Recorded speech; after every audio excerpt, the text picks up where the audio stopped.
chronic ailments like diabetes, hypertension, asthma, eating disorders, and many of these kinds which are all essentially generated from within. All these things can be quelled from within if only we are willing to pay a certain level of attention to the innermost dimension of who we are. Inner engineering is a powerful process of approaching the inner core of who you are in a scientific manner, and this is definitely a way to create a healthful life. Up until Shambhavi in January 2021, I've just been living with pain in the body.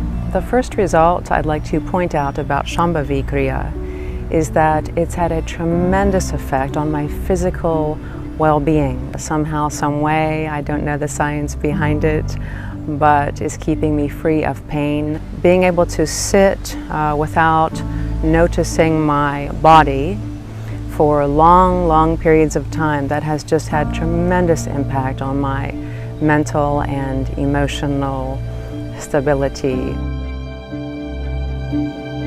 Recently, these papers have been published, maybe you already read it. A certain group of scientists and doctors in United States, from Indiana University, some from Harvard University and Florida, they studied people who've been practicing inner engineering. The genetic tendencies are changing simply with the inner engineering practices. So they recorded all these things, the biomarkers and everything. One thing that determines the nature of your experience and your mental and emotional condition is what is called as BDNF, that is, brain-derived neurotropic factors.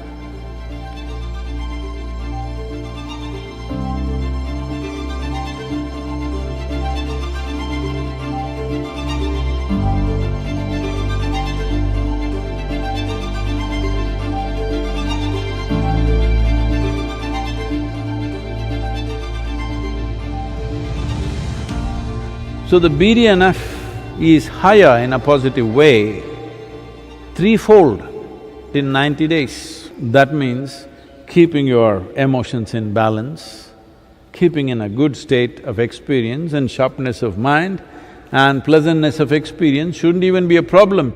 There is another dimension. You know what is a cannabinoid? In India it is known as ganja, or everywhere else it's known as marijuana. In different places it's known by different names, but essentially these are plant extracts which have a certain influence on the mood and experience of the person. But there are millions of cannabis receptors both in your brain and across the body. Because you are supposed to produce it, you're not supposed to smoke it. So now, with the inner engineering practices, it's clearly… the biomarkers clearly establish that your endocannabinoid production is significantly higher. That means you are stoned by yourself. You don't need any outside help. But the impact of the endocannabinoids compared to the cannabinoids that come from outside are very different. It makes you intoxicated and super alert at the same time, because along with it, certain other secretions happen. I took inner engineering. Like I said, this is a yoga class, so it's not like a place where you go to quit smoking. That's not what it's designed for. But because of taking this class, after a week, I completely stopped smoking. That's after at least 20 years of smoking, a pack a day. I just quit in a week. And then I quit smoking marijuana a week later. I started smoking marijuana when I started smoking cigarettes. Then anti-anxiety pills, gone within the month. I stopped drinking, I stopped smoking, I stopped doing all the drugs. They were all gone, which is amazing. And it happened so effortlessly when I look back. And I didn't go to this class to quit those things.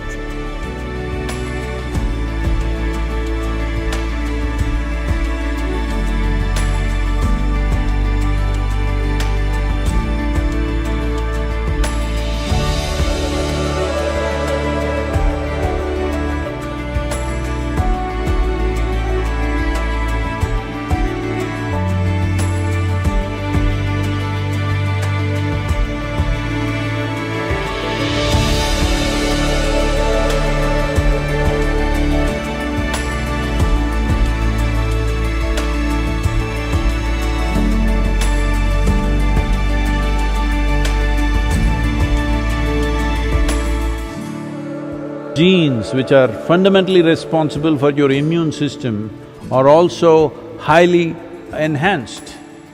So, from the laboratories in America, from the top universities in America, it's coming that clearly they're saying 220 genes which activate your immune system, they're all elevated because of the practice. You didn't drop from heaven, as some people believe. You evolved the qualities of an amoeba, an earthworm, a grasshopper, a buffalo, every kind of beast that evolution went through. Elements of those qualities are still with you. So, these are all compulsive tendencies. The evolutionary process, the modern neurology recognizes that there is a part of your brain which is reptilian, which is approximately the size of your fist. That means it's at that stage of development, which is instinctive and does things in a certain way.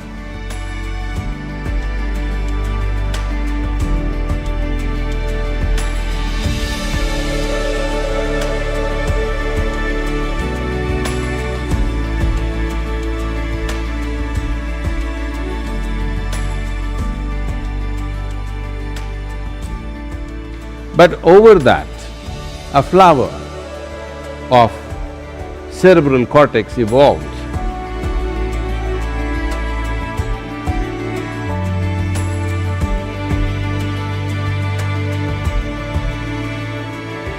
Which is a happening which happened after human spine became erect. Which is what makes you human, which is what gives you thoughts about universality of the existence, which is what gives you an idea that everything is one, which is what allows you to be a scientist, this is what allows you to be a spiritual seeker. But if you go back to this, all you have is instincts of survival.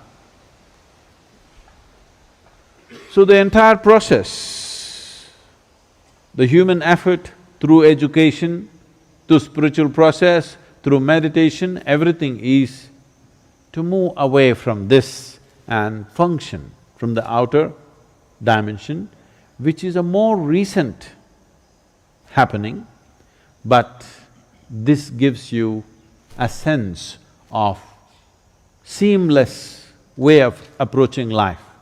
If you go to the reptilian brain of who you are, fixing boundaries is all that you know. So whenever you are having problems with people around you, always wanting to fix your boundaries, this is mine, this is yours, my space, my air, your air. When it comes, you must know you gotten here. Now the spiritual process, the yogic dimension is looking at how to make this, because if you function only from one aspect of your brain, it'll work, but not enough, you're not using all of it. There is evidence to show that the reptilian brain can become more transparent and starts communicating with the outside part of the brain. There are experiments, there are studies which show that with certain practices of meditativeness, reptilian brain, which is always about fixing boundaries, will begin to communicate with the outer part of the cerebral cortex and it function as one brain. So I don't know if you should.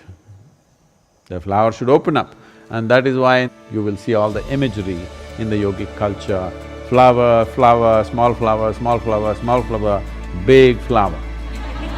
It opened up. If it opens up, now human intelligence is functioning in a very unifying way, not in a divisive way, not in a way that you will become exclusive, you will become inclusive. Inclusiveness is not a philosophy. Inclusiveness is the nature of the existence. No other creature is able to realize this. They're all busy fixing boundaries. The dog is peeing all over the place, not because of urinary problems, but He's establishing a kingdom, P-kingdom of course. Human beings are not any different. They're doing the same things in a different way. This is mine, that is mine, that is mine, that is mine.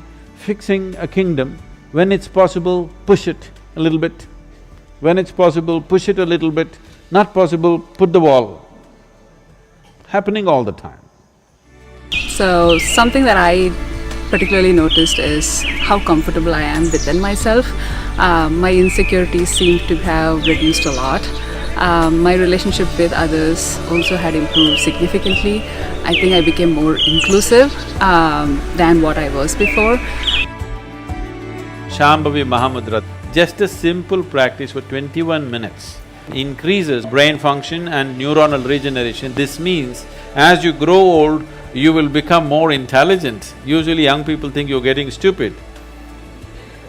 Yes, your brain is actually growing, you understand? It's getting better by the day. Now there is scientific evidence. We always knew this, but today a meter has to say it. If a man says it, it's not true. If a man says it, it's doubtful. But a meter has to say it, now the meters are saying it. The meters are saying your brain is actually growing by doing a simple 21-minute practice. And you don't believe the meter, you just do the practice for 3 months and see, you will see how clear and how smart your mind is suddenly.